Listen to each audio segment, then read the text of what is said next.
दानापुर के फुलवारी शरीफ में स्थित उफनपुरा वी पॉइंट के एक मकान में मौत 1 अगस्त को साजिश बनकर आई थी और मां बेटी को निगल कर चली गई, वो भी तीसरी आंख के सामने। लेकिन कातिल की परछाई तक कैमरे में कैद नहीं हुई, क्योंकि आरोपी कत्ल के बाद डीवीआर भी अपने साथ लेकर चला गया। ऐसे में सवाल यह है कि मां बेटी का कातिल कौन है? क्या पुलिस सुलझा पाएगी ये गुत्थी? राजधानी पटना में बदमाश राज, अपराधियों ने मां का गला रेता, विरोध करने पर बेटी को भी काटा।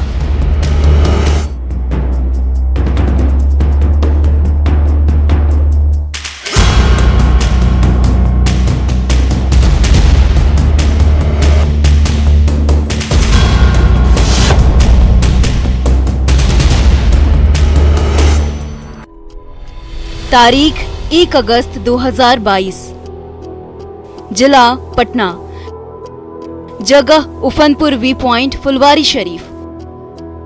मामला मां बेटी की हत्या। यही वो तारीख है जिस दिन दानापुर के फुलवारी शरीफ के उफनपुरा वी पॉइंट के पास बेकरी व्यापारी विभाष कुमार झा के घर करीब रात के 7 से 8 बजे के बीच मौत साजिश बनकर आई थी और मां बेटी को निगल गई। लेकिन किसी को भी इसकी भनक तक नहीं लगी और न ही स्याह रात के सन्नाटे में घर की पहरेदारी कर रहे तीसरी आंख में कातिलों की कोई तस्वीर कैद हुई।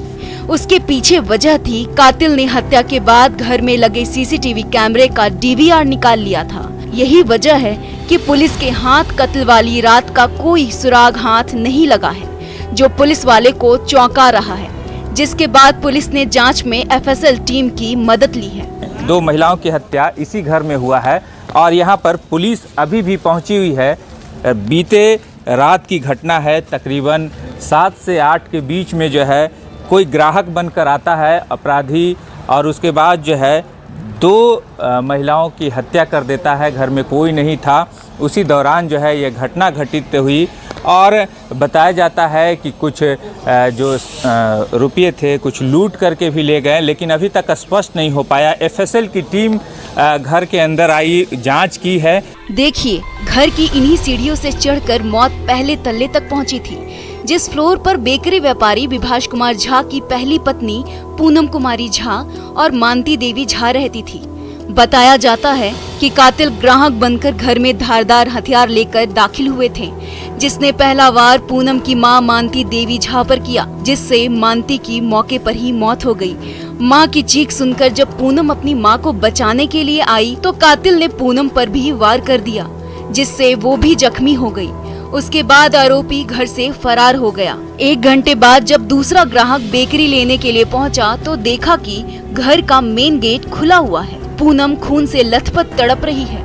उसके बाद उसने पूनम के पति और मैनेजर को सूचना दिया, जिसके बाद सभी मौके पर पहुंचे और आनंद फानंद में अस्पताल लेकर गए, लेकिन डॉक्टरों ने मृत घोषित कर दिया। ठीक नीचे जो है ये वारदात हुई है और यहीं से जो है अपराधी जो है घटना को अंजाम दिए हैं और फरार हो गए हैं। सीसीटीवी भी लगा हुआ था, लेकिन डीवीआर लेकर के फरार हो गए हैं और उसकी वजह से मुख्य कारण पता नहीं चल पा रहा है। तो हम लोग आए तब देखे कि एक आदमी को डेड हो गया था और एक आदमी को खोखी चल रहा था। हम लोग बाद में फिर पारस हॉस्पिटल ले गए, उनका भी देहांत हो गया।